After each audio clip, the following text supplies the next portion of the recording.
കണ്ണൂരിൽ ഒരു പുഴയുടെ ഉടമസ്ഥാവകാശത്തെ ചൊല്ലി പഞ്ചായത്തും വനം വകുപ്പും തമ്മിൽ തർക്കം.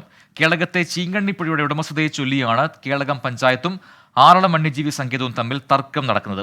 ഇരുകൂട്ടരും വിട്ടുവീഴ്ചയ്ക്ക് തയ്യാറാകാത്തതിനെ തുടർന്ന് ജില്ലാ ഭരണകൂടം തർക്ക പരിഹാരത്തിന് യോഗം വിളിച്ചിരിക്കുകയാണ്.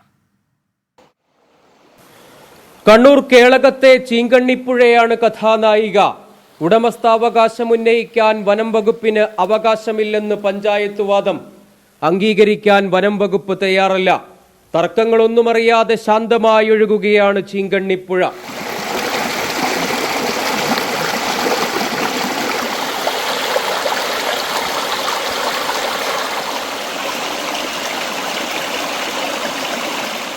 ബഫർ സോൺ പ്രഖ്യാപനമാണ് തർക്കങ്ങളുടെ കേന്ദ്രബിന്ദു.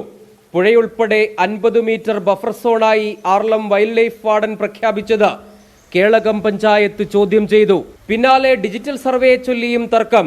വനത്തിൽ കൂടി ഒഴുകുന്നതിനാൽ പുഴ വന്യജീവി സങ്കേതത്തിന് അവകാശപ്പെട്ടതാണെന്നാണ് വനം വകുപ്പ് നിലപാട്.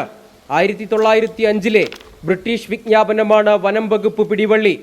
എന്നാൽ പുഴയൊഴുകുന്ന പ്രദേശം തദ്ദേശ സ്ഥാപനത്തിന് അവകാശപ്പെട്ടതാണെന്ന് പഞ്ചായത്ത് രാജ് ചട്ടങ്ങൾ ഉദ്ധരിച്ച് കേളകം പഞ്ചായത്തും വാദിക്കുന്നു.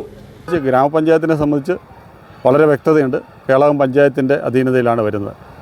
ഫോറസ്റ്റിൻ്റെ അതിർത്തി എന്ന് പറയുന്നത് ചീങ്കണ്ണിപ്പുഴയ്ക്ക് അക്കരെയുള്ള ജണ്ടയാണ് ഫോറസ്റ്റിൻ്റെ അതിർത്തിയായിട്ട് വരുന്നത്. അതുകൊണ്ട് ഒരു കാരണവശാലും പുഴയുടെ അധികാരം സംബന്ധിച്ച് വനം വകുപ്പിന് അത് ഏറ്റെടുക്കാൻ കഴിയില്ല എന്നുള്ളതാണ് സൂചിപ്പിക്കാനുള്ളത്. പുഴയോരത്ത് സർവേ നടത്താനെത്തിയ വനം വകുപ്പ് ഉദ്യോഗസ്ഥരെ പഞ്ചായത്ത് അധികൃതരും നാട്ടുകാരും ചേർന്ന് തടഞ്ഞിരുന്നു. പിന്നാലെ തർക്കം കലക്ടറുടെ മുന്നിൽ.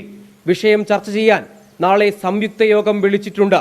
പുഴയ്ക്കിതിൽ യാതൊരു പങ്കുമില്ലെങ്കിലും വനം വകുപ്പും തദ്ദേശ സ്ഥാപനവും തമ്മിലുള്ള ഇത്തരമൊരു തർക്കം സംസ്ഥാനത്ത് ഇതാദ്യമാണ്. 24 കണ്ണൂർ.